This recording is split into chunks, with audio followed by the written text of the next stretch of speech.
Christian Jacob, et c'est d'ailleurs pour ça que je le soutiens, c'est celui qui va rouvrir les portes et les fenêtres d'un parti qui, avec tout ce que nous venons de vivre, le désastre de la défaite de Fillon en 2017, en 2019, on est descendu au plus bas du bas, 8%, la honte absolue pour ce grand parti que fut le parti gaulliste, libéral, centriste que nous avons porté ensemble.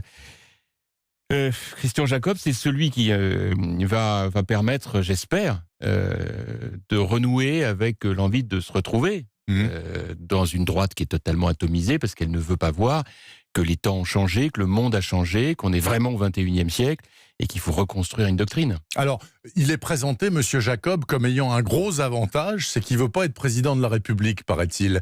Mais à ce moment-là, ça sert à quoi d'avoir un patron de parti? Supposons que c'est lui qui gagne, là, dans quelques semaines, avec les suffrages des 130 000 militants LR, quand même. Il reste 130 000 militants un jour de leur cotisation, ce qui n'est pas mal. C'est eux qui vont voter pour le président.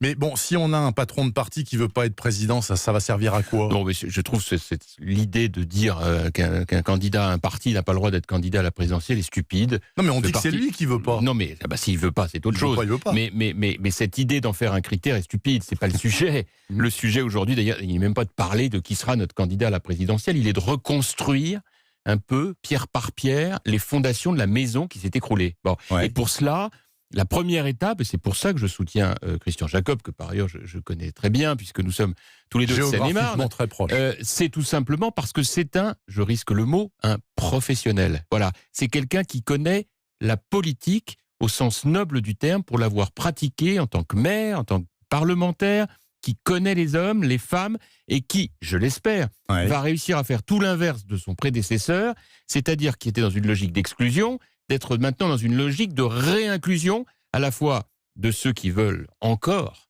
essayer de faire quelque chose à droite, parce que malheureusement la crise des vocations est extrême, mais surtout qui derrière ça va permettre que le débat ait lieu, qu'on parle avec les Français de ce qui mobilise les Français, de ce qui les inquiète, de ce qu'ils attendent, de ce qu'ils espèrent. Bref, être une force alternative de parti de gouvernement.